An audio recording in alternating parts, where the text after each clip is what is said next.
and you're watching Exposed India.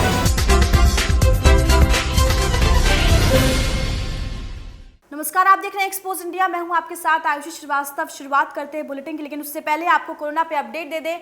Corona से लगातार संख्या जो है वो बढ़ती जा रही है। आपको बता दें आंकड़े 1 लाख के पार पहुंच चुके हैं, संक्रमितों के आंकड़े। वही बीमार से ठीक होने वालों की संख्या जो है वो 39,174 पहुंच चुकी है। वही मौत का आंकड़े की बात करें तो 3,163 जो है वो मौत के आंकड़े पहुंच चुके हैं। तो संख्या जो है वो लगातार बढ़ती जा रही है और ऐसे में लॉकडाउन 4 की मियाद कल से शुरू हो गई है। चलिए रुक करते हैं अपनी अगली खबर की तरफ। 18 मई यानी कल से शुरू लॉकडाउन 4.0 में ज्यादातर राज्यों में नए नियम कायदे का ऐलान कर दिया गया है। आबादी के हिसाब से देश के सबसे बड़े सूबे उत्तर प्रदेश में लॉकडाउन 4 कैसा होगा, इसकी तस्वीर साफ हो गई है। योगी सरकार ने छूट और पाबंदियों की नई फेहरिस्त कल रात जारी कर दी। इस गाइडलाइन में उत्तर प्रदेश की सरकार ने जो गाइडलाइन जारी की है उसमें आपको बता दें कि सबसे पहले शाम करीब 7 बजे से सुबह 7 बजे तक जरूरी आवागमन को छोड़कर बाकी राज्यों में पूरी तरीके से पाबंदी यानी बंद रहेगा। इसके साथ ही आपको बता दें कंटेनमेंट जोन को छोड़कर औद्योगिक इकाइयां शर्तों के साथ जो है वो चलाई जा सकती है। साथ ही आपको बता दें कि राज्यों के साथ सहमति के आधार पर बसें और यात्रा वाहनों के लिए अभी अनुमति जो है वो नहीं दी गई है। इसके लिए अलग से सरकार की तरफ से आदेश जारी होगा। साथ ही आपको बता दें बाजार भी खोले जाएंगे, लेकिन अलग अलग दिनों के हिसाब से। इनमें कोरोना को लेकर सामान्य दिशा निर्देश भी सरकार की तरफ से दिए गए हैं। वही आपको बता दें ग्रामीण और नगर पालिकाओं में कंटेनमेंट जोन को छोड़कर सभी दुकानें खोली जा सकती हैं उत्तर प्रदेश में। वही आपको बता दें कि बारात घर खोले जाएंगे, लेकिन अनुमति के साथ शादियां हो सकती हैं जिसमें अधिकतम 20 लोग जो है वो सिर्फ शामिल हो सकते हैं। साथ ही आपको बता दें रेस्टोरेंट में होम डिलीवरी की अनुमति के साथ ही मिठाई की दुकानें भी खोली जा सकती हैं। हालांकि मिठाई की दुकानों में सिर्फ बिक्री होगी, लोग वहां पे इकट्ठा नहीं होंगे, सरकार की तरफ से एडवाइजरी में कहा गया है। साथ ही स्ट्रीट जो वेंडर है, जो पटरी व्यवसाय है, वो अपना काम जो है वो शुरू कर सकते हैं। इसके साथ ही 4 पहिया वाहन में भी ड्राइवर के अलावा 2 लोग बैठ सकते हैं। 2 बच्चों को भी अनुमति दी गई है बैठने की। इसके साथ ही आपको बता दें नोएडा की बात करें तो नोएडा, गाजियाबाद में दिल्ली के हॉटस्पॉट एरिया के लोगों को के अलावा अन्य लोगों को आने जाने की छूट जो है वो दी गई है बॉर्डर पे। तो योगी सरकार ने तस्वीर बिल्कुल साफ कर दी है कि लॉकडाउन 4 उत्तर प्रदेश में किस तरीके का होने वाला है।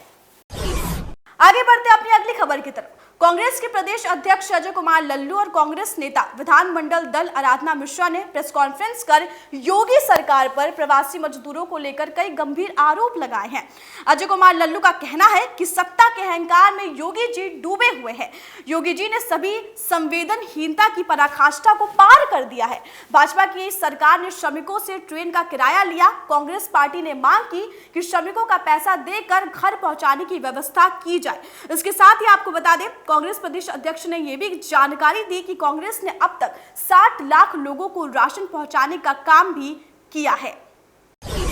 कोरोना आपदा के समय प्रवासी श्रमिकों के हालातों को लेकर आज कांग्रेस कमेटी ने एक प्रेस कॉन्फ्रेंस की, जिसमें कांग्रेस प्रदेश अध्यक्ष कुमार लल्लू ने मौजूदा सरकार के ऊपर कई आरोप लगाए हैं। सर, आपने कई आरोप लगाए मौजूदा सरकार के ऊपर, क्या है और किस तरीके के आरोप हैं और क्या भूमिका देखते हैं सरकार की इन आरोपों? देखिए, आरोप पर मैं बिल्कुल कायम हूं। जो हमने प्रेस कॉन्फ्रेंस में कहा, निश्चित रूप से हम पूरी सूची को लेकर मुख्यमंत्री कार्यालय जाने वाले हैं।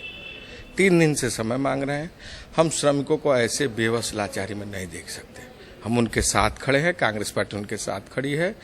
मुख्यमंत्री ने कहा है हम सूची देंगे, वो अनुमति दें, हम 1000 बसें सड़कों पर चलाएंगे। 1000 बसें जो चलाने की कांग्रेस पार्टी बात कर रही थी, क्या लगता है क्यों सरकार ने अब तक की कांग्रेस पार्टी को अनुमति नहीं दी? क्योंकि एक तरह का सहयोग ही था, ये श्रमिकों के ही काम आता है। देखिए, सरकार को चाहिए कि सब लोग मिलकर इस आपदा और संकट में एक साथ लड़ें। और हमने पहले दिन से कहा था कि हम सरकार के साथ खड़े हैं। हम सरकार से अनुमति फिर से अगर उन्होंने कहा है तो लिस्ट लेके जाएंगे और 1000 की लिस्ट उनके पास सौंपेंगे। जिस तरीके की जो स्थितियां बन रही हैं आज के लॉकडाउन में, चाहे वो किसानों से जुड़ी हुई हो, चाहे वो बेरोजगारी से जुड़ी हो, सबसे ज्यादा हालत जो है किसानों की खराब है। बिजली का बिल का बोझ हो या जो उनकी जो खरीदारी होती है राशन की, वो भी नहीं हो पा रही है। क्या कहना है? 3 दिन पहले हमने पत्र लिखा था किसानों के संदर्भ में। हमने सरकार से कहा था कि सारे फसलों की खरीद की गारंटी बने, बिजली का बिल माफ हो, आलू उत्पादक किसानों को जितने कोल्ड स्टोरेज का भाड़ा है सरकार दे। साथ ही साथ हमने ढेर सारे सुझाव सरकार को दिए थे, उसमें हमने ये भी कहा था कि किसानों को प्रति एकड़ 2,000 रुपये महीना उत्तर प्रदेश सरकार अपने पास से देने की व्यवस्था करे। सरकार से हमने मांग की है, देखते हैं सरकार इस पर क्या करती है। लगातार जिस तरीके के जो आरोप आप लगा रहे हो उसमें बीजेपी सरकार जो है पलटवार करते हुए कह रही कि चाहे महाराष्ट्र हो या राजस्थान हो, अगर कांग्रेस पार्टी या कांग्रेस सरकार इतनी ही सुविधा दे रही तो मजदूर पलायन क्यों कर रहे हैं? ये बहुत बड़ा उन्होंने प्रश्न चुना। ये उत्तर प्रदेश के लोग हैं। उत्तर प्रदेश में आपने कोई रोजी और रोजगार पैदा नहीं किया, इसलिए उन्हें बाहर दूसरे प्रदेशों में काम करने जाना पड़ा। ये तो उत्तर प्रदेश सरकार को इसका जवाब देना चाहिए। केवल आंकड़ों में 10 लाख 20 लाख नौकरी देने की बात करते हैं, एक भी नौकरी दिया इन्होंने। अगर यहाँ इंडस्ट्रीज रहती, हब रहता, ये इतना बड़ा इन लोगों ने एक अभी कार्यक्रम किया जिसके अंतर्गत हजारों उद्योगपतियों को बुलाए। अगर उद्योग धंधे रहते तो आज उत्तर प्रदेश के लोगों को बाहर नहीं कमाने जाना पड़ता, और निश्चित रूप से वो अपने घरों को जाना चाहते हैं। हमारी जिम्मेदारी है, राजधर्म है कि हम उनको उनके घरों तक पहुंचाएं। जिस तरह सड़क हादसे हो रहे हैं, लगातार अप्रिय घटनाएं आ रही हैं, मजदूर जो है सड़कों पे उनकी मृत्यु हो रही है दुर्घटना में, क्या किस तरीके से देखते हैं? देखिए, ये बड़ा बेहद संजीदा मामला है, दुखद मामला है, संकट का विषय है। उत्तर प्रदेश सरकार की नाकाफी है, इसके नाते यह नतीजा बना पड़ा हुआ है। सरकार के अंदर थोड़ी भी नैतिकता बची हो तो मैंने पिछले दिन भी मुख्यमंत्री का इस्तीफा मांगा था, अब उनसे ये प्रदेश नहीं संभल पाएगा। तो ये थे हमारे साथ कांग्रेस के प्रदेश अध्यक्ष अजय कुमार लल्लू, जिनका साफ तौर पर जिन्होंने मौजूदा बीजेपी सरकार पर कई इल्जाम लगाए। उनका कहना है कि सरकार श्रमिकों के प्रति बिल्कुल भी संजीदा नहीं है। अगर श्रमिकों के प्रति संजीदा होती तो जिस तरीके की घटनाएं सामने आ रही, चाहे रोड एक्सीडेंट पे श्रमिकों की जो मौत हो रही है वो हो, या फिर जो पैदल श्रमिक जा रहे हैं अपने घरों को, उनकी जिस तरीके से अनदेखी की जा रही है, उनको संसाधन नहीं उपलब्ध कराए जा रहे हैं, वो एक बड़ी चिंता का विषय हो। सरकार को इस पर ध्यान देना चाहिए। साथ ही साथ उन्होंने मुख्यमंत्री योगी आदित्यनाथ से इस्तीफे की भी मांग की है। अब देखना होगा कि आखिर आने वाले समय पे प्रवासी श्रमिकों पर ये राजनीति और कितनी आगे जाती है। राजधानी लखनऊ से कैमरा पर्सन दीपक के साथ में थर्वस्तोगी, एक्सपोज इंडिया के लिए। रुक करते हैं अपनी अगली खबर की तरफ। एक बार फिर से प्रवासी मजदूर जो घरों के लिए लौट रहे थे हादसे का शिकार हो गए। उत्तर प्रदेश और महाराष्ट्र से ये घटना सामने आई है। कुल मिलाकर 2 अलग अलग हादसों में लगभग 7 मजदूरों की जान चली गई है। वही आपको बता दें, उत्तर प्रदेश की बात करें तो वहां पर प्रवासी मजदूरों से भरा एक ट्रक घटना का शिकार हो गया। 3 महिलाओं की इसमें मौत भी हो गई है। बड़ा हादसा उत्तर प्रदेश की तरफ से, और लगातार मजदूरों की मौत की खबर जो है वो उत्तर प्रदेश से सामने आ रही है। रुक करते हैं अपनी अगली खबर की तरफ। गोंडा में बाप ने रिश्ते की मर्यादा को ताड़-ताड़ करते हुए अपनी सगी नाबालिग बेटी के साथ दुष्कर्म किया है। दरअसल कलयुग बाप ने पिता पुत्री के पवित्र रिश्ते को शर्मसार करते हुए 1 साल तक रेप करता रहा। इस कलंकित करने वाली घटना में कहीं ना कहीं नाबालिग लड़की की मां भी शामिल रही, और मां के कहने पर ही 17 वर्षीय नाबालिग बच्ची जो है वो चुप रही। लेकिन कल दोपहर में फिर से नाबालिग लड़की के पिता द्वारा दुष्कर्म की घटना को अंजाम दिया गया।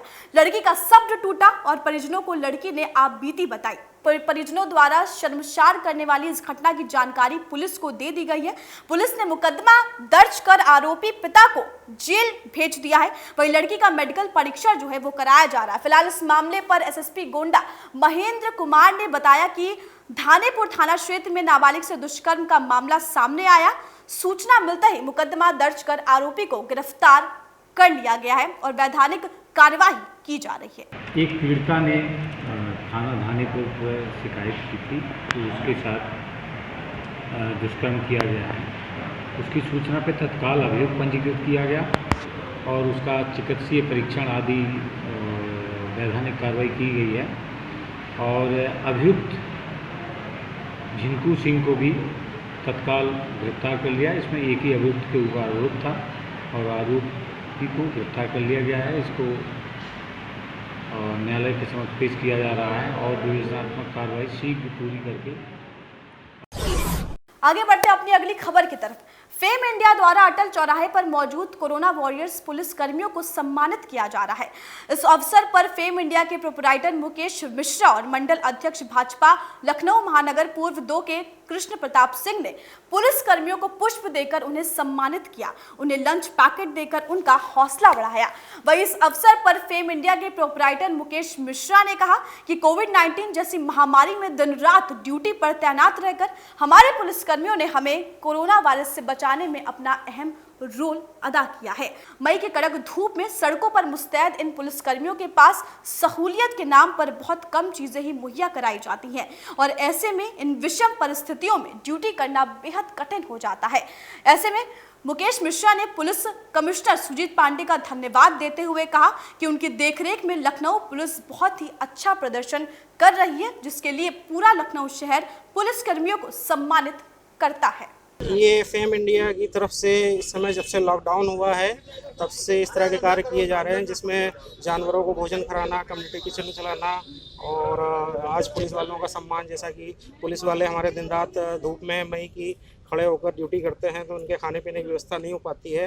ऐसे में विचार बनाया गया कि पुलिस वालों की पूरी सेवा की जाए ताकि ये हमारी सबकी सुरक्षा कर सकें और लॉकडाउन को सही से पालन करा सकें। इस कार्य में मेरे साथ पूर्व मंडल अध्यक्ष के कृष्ण प्रताप जी भी पूरा सहयोग कर रहे हैं और हम दोनों लोग मिलकर फेम इंडिया की तरफ से ये आयोजन कर रहे हैं। गाजियाबाद में लगातार दूसरे दिन परेशान करने वाली तस्वीर सामने आई। यहाँ नोएडा दिल्ली हरियाणा से पैदल नेशनल हाईवे पर आ रहे लोगों को पुलिस ने मालवाहक वाहनों में भरकर आश्रय स्थल भिजवाया। तस्वीरों में आप देख सकते हैं कि एक एक करके मालवाहक वाहनों में लोगों को कैसे भरा जा रहा है। वहीं इस दौरान सोशल डिस्टेंसिंग का पालन होना तो एक बेमानी लगता है। ये सब लोग प्रवासी श्रमिक हैं जो अलग अलग इलाकों में रह रहे थे। वहीं अधिकतर इनमें से जो लोग हैं वो बिहार जाने वाले हैं। कहाँ जाना है? बिहार जाना है। तो इस गाड़ी के अंदर कितने लोग बैठे हैं? करीब 50 होगा सर। 50-60 हो गया। हाँ। कितनी परेशानी हो रही है? बहुत बैठे हुए हैं? जी बैठा था अभी आधा घंटा से। अच्छा, कितने लोग होंगे यहाँ पर सारे अगर बात करें हम? बोले तो लगभग 400-500 होगा टोटल। पुलिस के द्वारा क्या व्यवस्था की गई है? पुलिस के द्वारा वही है कि ट्रक में भेड़ बकरी की तरह कसकर जाएंगे और पता ना कहाँ जाएंगे। यहाँ तो पुलिस बोल रही है कि ये थी बिहार वाले अलग, यूपी वाले अलग को व्यवस्था वहाँ पर डाल के। कैसे भर के ले जा रहे हैं? ट्रांसफार्मर में तो आप तो देख ही रहे हो, थोड़ा उधर कैमरा लगा लो भाई, देख लो कैसे जा रहे हैं भर भर कर। बस ठीक है, हम लोग भी जा रहे हैं उसी में लदा कर। क्या करेंगे भाई, बिहार जाना पहुँचना, उसके बाद वहाँ जाने के बाद तो कुछ होगा ही। तूफान अम्फान अब रुकने का नाम नहीं ले रहा है। इस खतरे के चलते ओडिशा ने 11 लाख लोगों को वहां से निकालना शुरू कर दिया है। आपको बता दें, इसको लेकर आपात बैठक भी हुई। वहीं इस बैठक में कैसे लोगों को मदद पहुंचाई जाए, इसको लेकर चर्चा हुई। आपको बता दें, अम्फान की तेज हवा और बारिश की चेतावनी भी दी गई है। ओडिशा सरकार ने संवेदनशील इलाकों में लोगों को हटाने का काम शुरू कर दिया है। वहीं लोगों को अस्थायी शेल्टर होम में पहुंचाया जा रहा है। बुलेटिन में इतना ही। आप देखते रहिए एक्सपोज इंडिया।